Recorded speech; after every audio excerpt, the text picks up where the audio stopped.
काफ़ी अच्छा प्रॉब्लम है। देखिए इसमें ये प्रॉपर्टी से है, प्रॉपर्टी ऑफ फिलिप्स से प्रॉब्लम है। काफ़ी ट्रिकी और बहुत ही शॉर्ट में इसको किया जा सकता है। देखें इसमें, let P I and P I dash be the feet of the perpendiculars drawn from the foci S and S dash on the tangent T I to the N to T I to the ellipse whose length of semi major axis is 20, and if sigma I is equal to 10, I is equal to 1 to 10, SPI into S dash P dash I is equal to 2560, then the value of eccentricity. ठीक है, इसमें थोड़ा सा ध्यान दें। T I दिया है और आई इज इक्वल टू 1 to 10, मतलब 10 टेंजेंट दिया है, 1 2 3 ऐसे। लेकिन हम सबसे पहले एक प्रॉपर्टी समझते हैं कि एक एलिप्स है, उसमें फीट ऑफ परपेंडिकुलर ड्रॉन किया है फोकाई से, तो उनका प्रोडक्ट क्या होगा? उनका प्रोडक्ट हमने पढ़ा था बी स्क्वेयर। देखिए ध्यान दें, इसमें यही प्रॉपर्टी है। 1 के लिए हम देख लेते हैं, 10 के लिए भी सेम आ जाएगा। ध्यान दें इसमें क्वेश्चन में,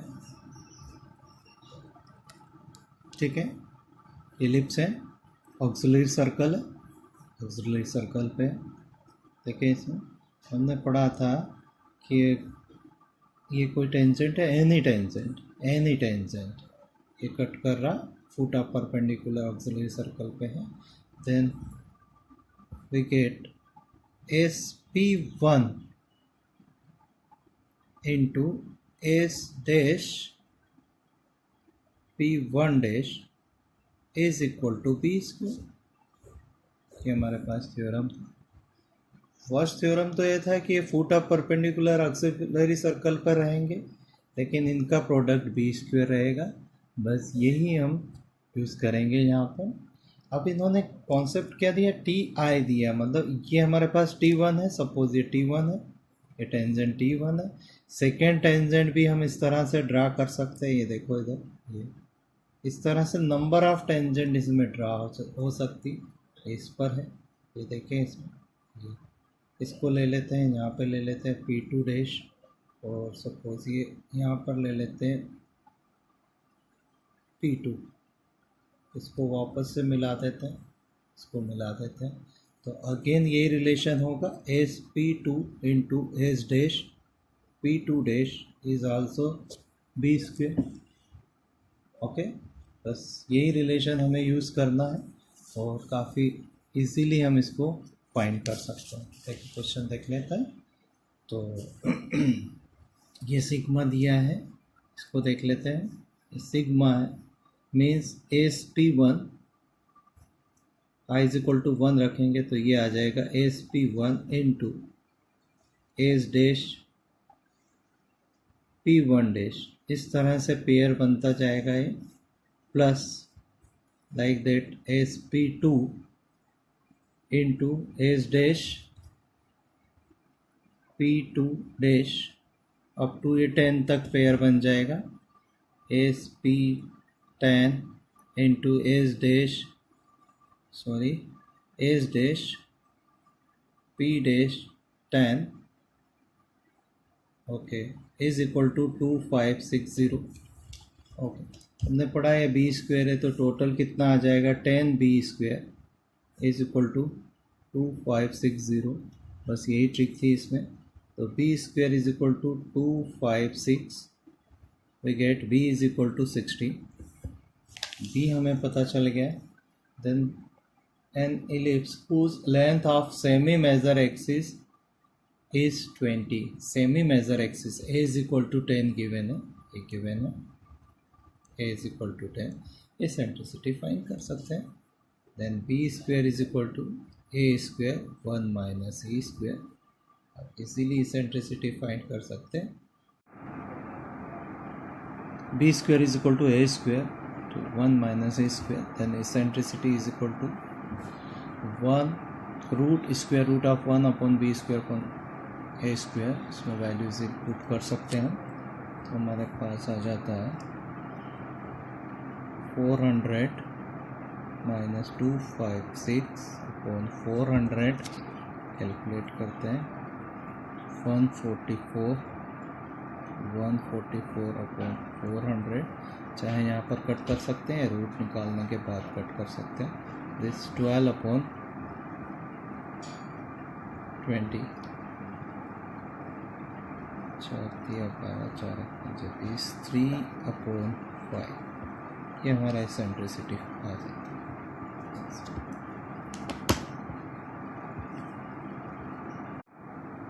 हेलो स्टूडेंट्स, काफ़ी अच्छी प्रॉब्लम है, देखते हैं। If P is the length of perpendicular drawn from the origin to any normal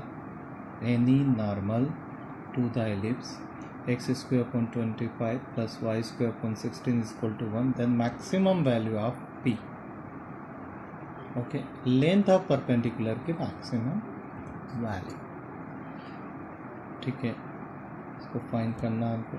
देखें इसमें डायग्राम देखें, एलिप्स है, ये सपोज नॉर्मल है, एन भी ले लेते हैं, एन डैश नॉर्मल है, ये नॉर्मल ड्रा किया तो ये यहाँ से लेंथ ऑफ परपेंडिकुलर जो रहेगा ओरिजिन से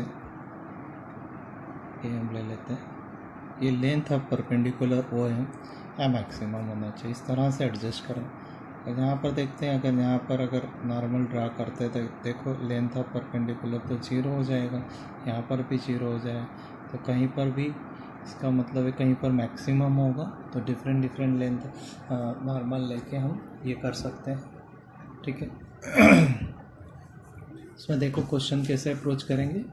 सबसे पहले तो हम नॉर्मल की इक्वेशंस लिखते हैं, तो नॉर्मल है ax sec theta minus B Y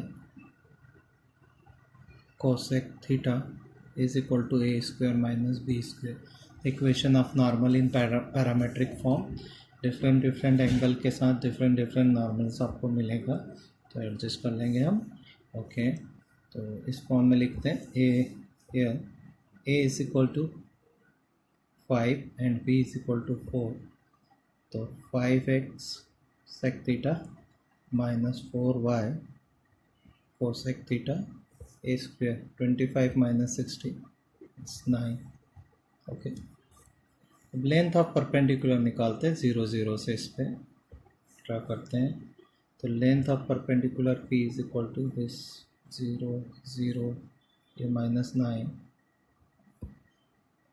okay, divided by root of this coefficient of x, the 25 sec square theta, 16 cosec square theta, okay. ये लेंथ ऑफ परपेंडिकुलर आ जाता है, और ये मैक्सिमम चाहिए हम। थीटा द एसेंट्रिक एंगल है, different eccentric angle पे different P हमको मिलता है, तो इसको देखते हैं।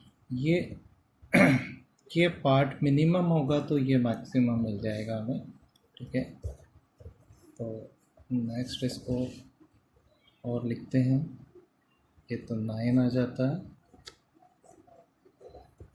इसमें देखो 1 plus tan square theta sec square theta, तो यहाँ पर आएगा 25 टेन स्क्वायर थीटा और plus 16 cot square theta, 25 16 means plus 41, ठीक है। ये हमें मिल जाता है, थोड़ा ध्यान से इसको और क्लियर लिख लेते हैं।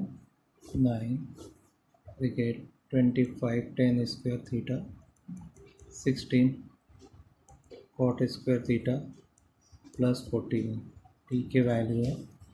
तो देखें ये जो वैल्यू है, अगर ये वैल्यू मिनिमम हम लेते हैं तो हमें पी मैक्सिमम मिलेगा। तो देखते हैं, ये 2 क्वांटिटी के बीच में हम AMGM लगाते हैं, arithmetic mean is greater then और इक्वल टू ज्योमेट्रिक मीन। देखें इन दोनों का अर्थमेटिक मीन, ये एक नंबर है, तो arithmetic mean means 25 tan square theta एक नंबर है हमारे पास, प्लस सेकेंड है 16 cot square theta divided by 2,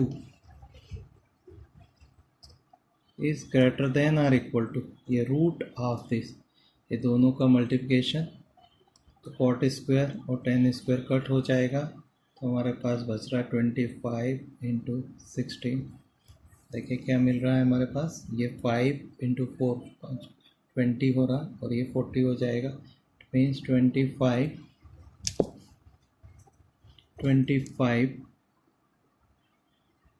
ten square theta plus 16 cot square theta is greater than or equal to 40। ध्यान दें इसमें, इसकी मिनिमम वैल्यू क्या होगी, 40 होगी। मिनिमम वैल्यू अगर यहाँ पर 40 है तो पी मैक्स क्या होगा, मैक्सिमम वैल्यू ऑफ पी 9 रख देते हैं इसमें भाई, क्यों मिनिमम रखते हैं, तो ये 40 है, ये 41 है, 9/√81 दैट इज इक्वल टू 1। तो maximum value of P is 1, answer है।